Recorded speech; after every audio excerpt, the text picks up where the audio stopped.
Hey everyone, it's Mike Yao again. Thought I would do another video. Not a lot of people watching these, but hey, I'll keep doing them and maybe slowly I can build up my repertoire of followers, as it were.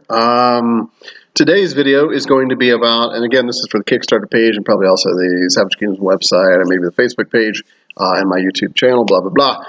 But today's subject will be about what's coming up. What's the next project for myself and Fire in the Head Productions, my little gaming company. Because the Kickstarter right now is 40% funded for the Savage Kingdoms 3rd edition core rulebook, which it looks like it's probably not going to make. I remain hopeful because that's just the type of person I am. I'm still advertising, and the people that have backed it up are super loyal, and they're helping me out as well. But during this period, it's just it was kind of a bad choice to do it. People are sort of hoarding their money, which I don't blame them because there's far more important things going on than just a game. However, we do need our entertainment also during these times too, so don't forget that. So what's going to happen if that doesn't make, which looks like probably 90% chance it won't.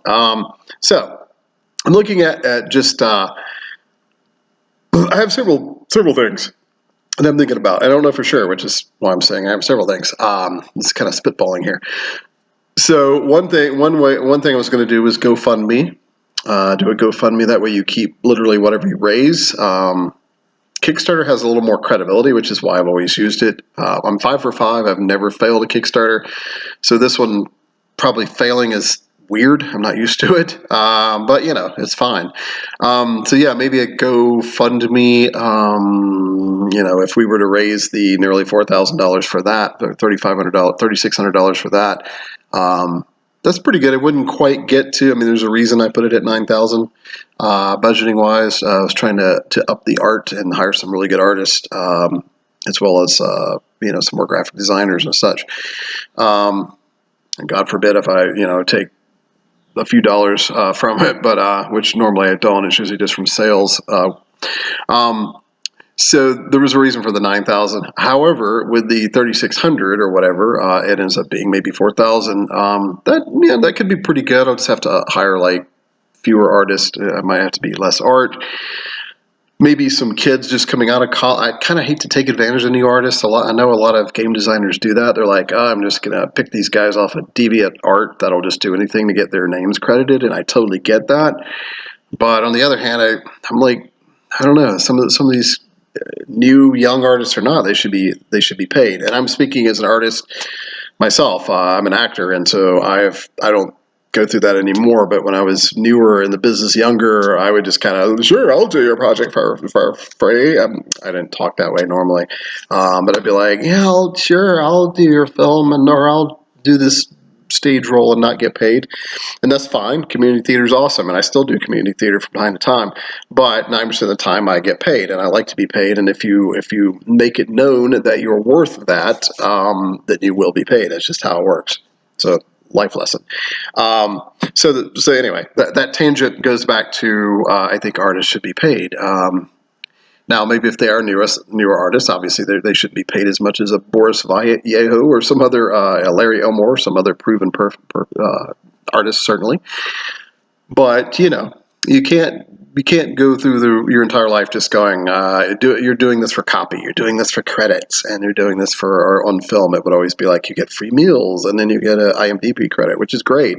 I love it, and I still do projects I really like for free, but in general, you see too much of that, and it gets a little slightly annoying from time to time. So there's that. So if I do the GoFundMe route for the Savage Kingdoms 3 core rulebook, it's a viable possibility. We'll see how much we can raise. However, right now, I'm kind of putting it to the side. I'm working on a couple other projects. With all this extra time, we have all the time to do all these cool things we've been wanting to do.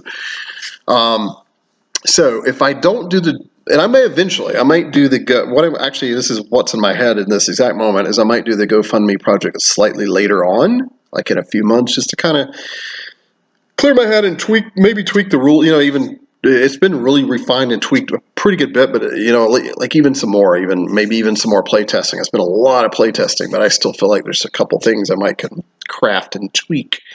And it's come along really well. It's like really streamlining and coming down to a nice little system that I like. But Also, on the other hand, I'm also getting slightly burned out, and I'm not a person that gets burned out particularly easy. But like all humans, if you do the same thing over and over, uh, you need a break. That's why vacations exist, etc., holidays and retreats and that sort of thing. So I'm getting slightly burned, not to the point where I'm like, because I love it. I love the game system. I love the setting, and I'm proud of it. But I may kind of back off for a while. And if I do that, I'm thinking about just doing a PDF. Someone on the Kickstarter suggested, I forgot what it was. It might have been Mr. Diaz, actually, who said, how about if all people that contributed $25 get, if this project doesn't make, gets a free PDF of it. And so, and at first, and I even responded at first, I was like, well, but you're gonna get your money back. Like if you contribute it, he may not realize. Well, I think he does realize that. If you contribute to Kickstarter and the project that you're funding, that you're backing, doesn't make, you get all the money back. You don't lose. It's not like, oh my God, I gave $75 to this guy and nothing happened. So you do get it back. So then, I was like, my knee-jerk reaction is like, well, then I get really nothing. My rules get out there. Everybody gets it for free. Not everybody, a lot of people.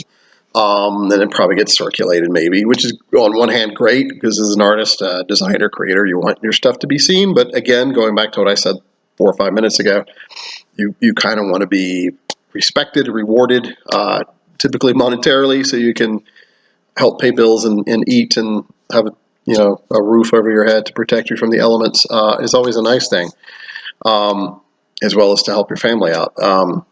So it's a catch-22, as it were. So, however, like I said, what's in my head right now is I might kind of do what he said, just to be nice, and like a lot of people are giving in this COVID crisis, which is cool. I mean, it's amazing. I like seeing the humanity coming through. There's a lot of stupid crap out there too. People politicizing stuff, which is ridiculous. But that's just human nature. There's always going to be the ugly side of it. But the good side of it, which is mostly what I see, is that artists are like giving their time. We're performing. Broadway actors are performing online basically for free. I mean, granted, yes, it's a way they can practice, keep up their craft, which I like to do as well, and also share it with people. And yeah, they're probably a little bored. So anyway, my point is that a lot of artists are sharing things at this point. People are being more giving. I mean, even corporations are.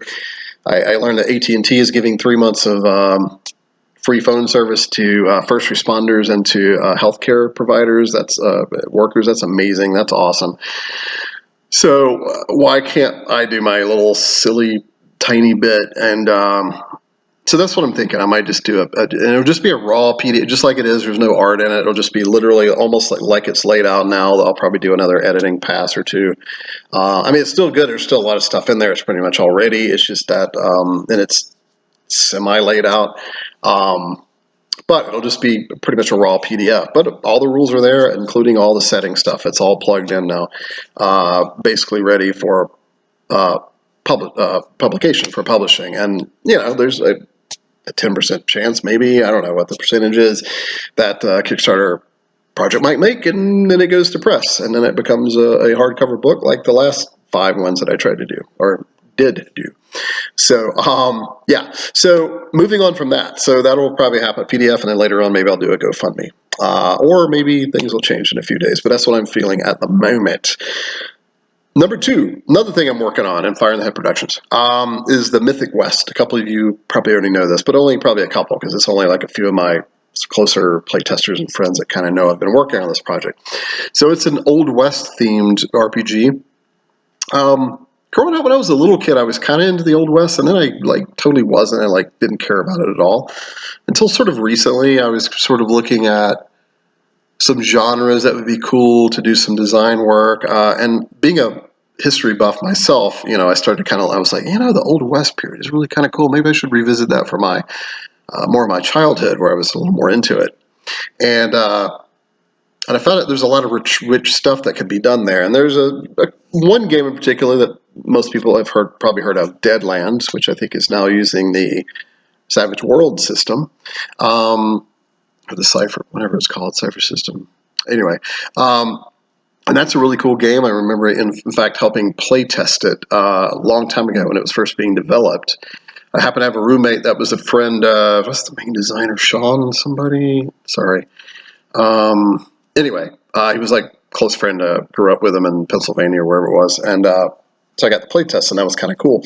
And they were just starting to introduce the card system as well as the dice, and I thought that was kind of unique. In some ways, a little unnecessary. I'm more of a sleek, unified, action resolution type person now, personally. But it's still really cool. And the setting was really cool. So it was Old West. In case you don't know, it's Old West meets mystical undead a little bit. So it's Old West, but it's, I guess, in some ways alternate history, or you might say glorified history. So the legends of the undead and chupacabras, maybe, what if that actually exists? And that's kind of where I'm coming at. So I'm calling right now. It's called Mythic West. Because it is based on American myth about the Old West. So it's grounded in history, just like Savage Kingdoms is kind of grounded fantasy. That's where I kind of come from, as a little bit of a hobbyist historian, history fan anyway. So Mythic West will be the same way. It's kind of grounded. I've actually chosen the default year that it's starting as 1873. Did some research on 1873. Is really like all kinds of weird stuff is going on. It seems to be a really good date. And some documents have left over that seem to point to that date a lot. So I chose to set it there 8 years after the American Civil War, the war between the states is over, et cetera, et cetera. At first I thought about, in fact, I was telling some other playtester friends, going really completely alternate history. The South had won, the Confederacy had won the war between the states. What would the country look like then? How would it affect the Old West, et cetera? But then it was, I don't know, maybe I got lazy. It was too much work. I felt like it was too, because then it's like, where do you stop? I mean, that's a pretty big deal. It would change a lot of the big northern industrial cities probably wouldn't be as important anymore. Atlanta, Savannah might be more industrialized, et cetera. So it was just a little too much. I mean, it was fun to think about. So instead, I pretty much kept it. It's pretty much like like history is, with a nice little caveat. And I use this as an excuse. So if there's ever like a screw up on actual history, and I ran the first playtest session actually the other night, and there was one or two little facts. I did my research pretty well, but there were one or two little facts that after the session or even during we found out actually hadn't happened yet, is what it was. Right. Bob Ford had killed Jesse James, and there was a wanted poster for him, and one of the characters was looking at it, and I realized the wanted poster said, for the wanted murder of Jesse James, and I don't think it had occurred yet in 1873. I don't think it was until 1881 or 1879 or something. So the cool little excuse about Mythic West being somewhat altered, in fact, I call it a slightly altered Old West RPG. So if you do mess up like that, you can just say that in your version of Mythic West that's the case. So I just kind of let it. I was like, oh, sorry guys, this didn't happen yet. And I'm like, wait a minute. Part of the mission statement of the game, so to speak, is that it is slightly alternate history. So let's just say it's already happened. In this version of the campaign, of this story, it's already happened. And then another thing, like someone, I have, I researched guns pretty well. I'm not a gun person particularly. I'm more of a sword person. Like I'm actually pretty good with a sword and like medieval weapons in general. I don't really like guns. I'm kind of weirdly fascinated with them, but not to, like, I don't like to be around. It sounds weird, I know. But Old West guns are cooler. I don't know. However, that is the period where guns, as we know them in a modern sense, are really kicked into high. That's kind of like a modern gun, other than like some high-tech military grade, is just pretty much hasn't really that changed much from like the 1880s. Because the Old West kind of in this sort of arms race kind of, forced these companies to really develop some really cool firearms, Remington and Winchester and Sharps and etc. Henry. So anyway, it's really fascinating. So what I was getting to is that, I stated there's some you can buy a Derringer, which is a small little pistol for safety protection. Women would sometimes carry them, or even a guy as like a secondary backup weapon. And so I statted out the ranges being up to like 120 yards or something, which is ridiculous, because then I found out that Derringers really only fired effectively up to about 25, 30 feet. the bullet would go further, but it wasn't a bored barrel, so the bullet would just trail off. So it wouldn't go 120, but it would go somewhat far, but it's probably not going to really hit what you wanted it to. So the effective range is only about 5 yards, or 10 yards, 8 to 10 yards.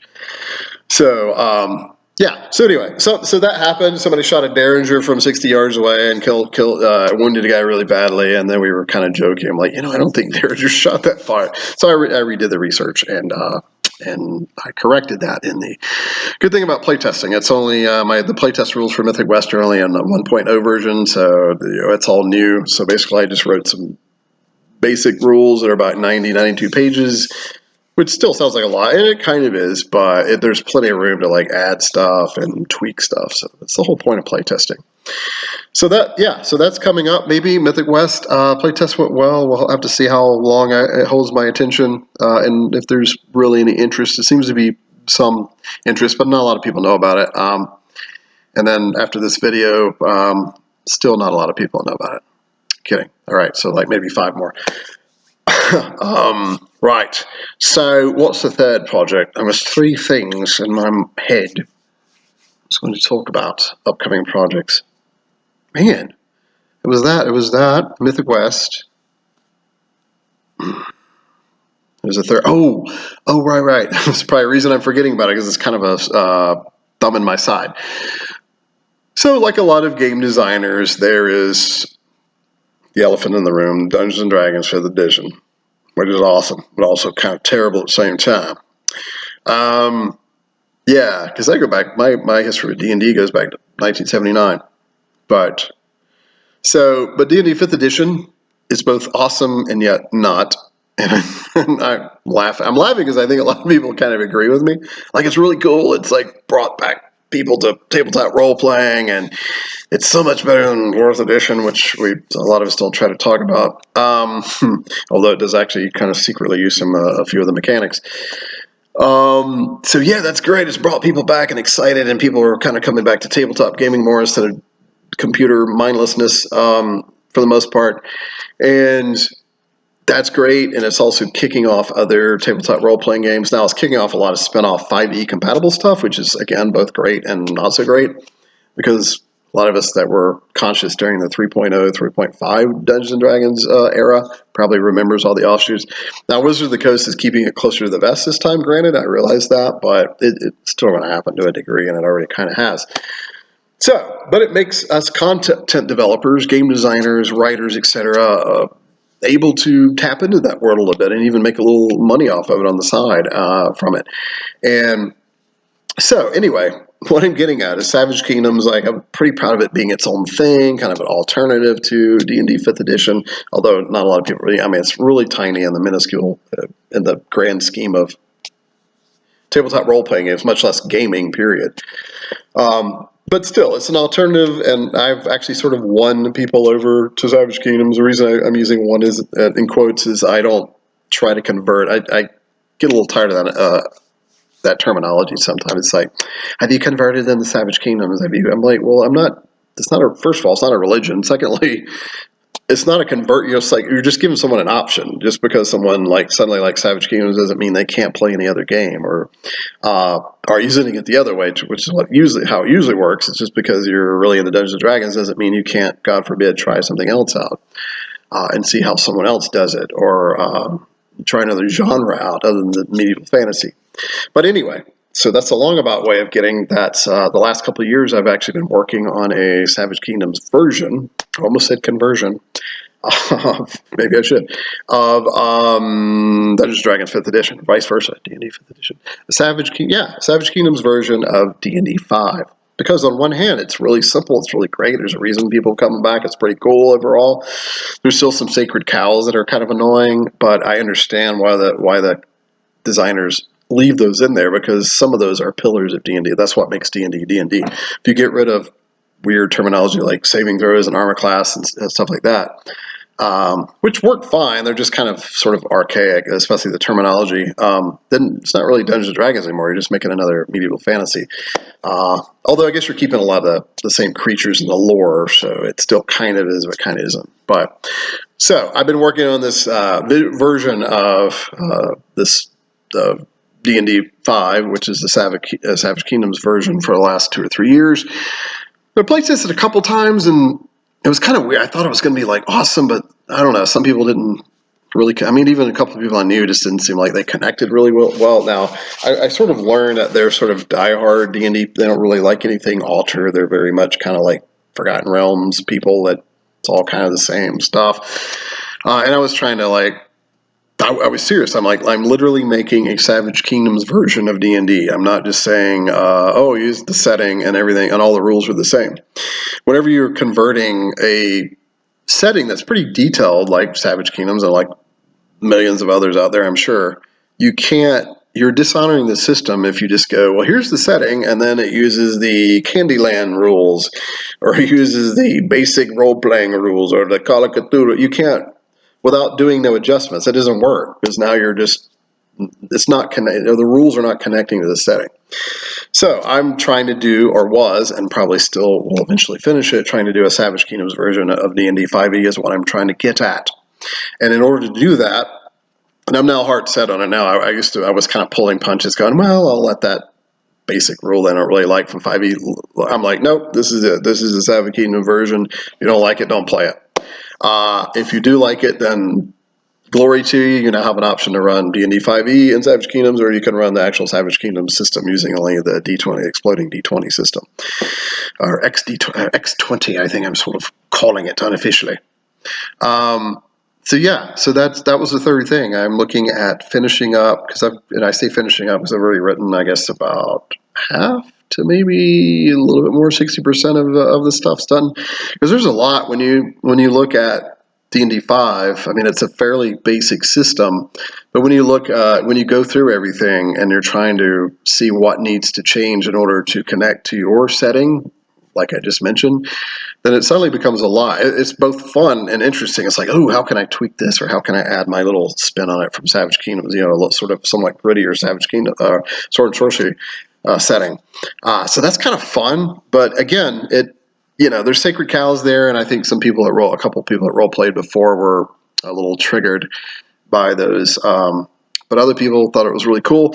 So it was kind of 50-50. And then, a couple of people were also saying, man, just don't even worry. Savage Kingdom is so much better. Don't even worry about D&D 5. But the thing is, it's so popular, and I wouldn't mind finishing what I started and maybe just getting a secondary rule system out there. And a couple of smart people had said that. They said that if you could afford the extra work and you're not so burned out by D&D 5, then yeah, do another version. That way you get people and people that because more than likely they'll play the D&D version first, because that's just how it is. And then some people might let's look at the way he wrote his own rule system, just using the D20. Maybe that's cleverer, or cooler, or simpler, or maybe interesting, or maybe more complex in a cool way, or maybe not. Maybe they check it out and go, nah, that was pretty terrible. Let's stick with the standard D&D rules. But the point is that you now have the two choices, the two options.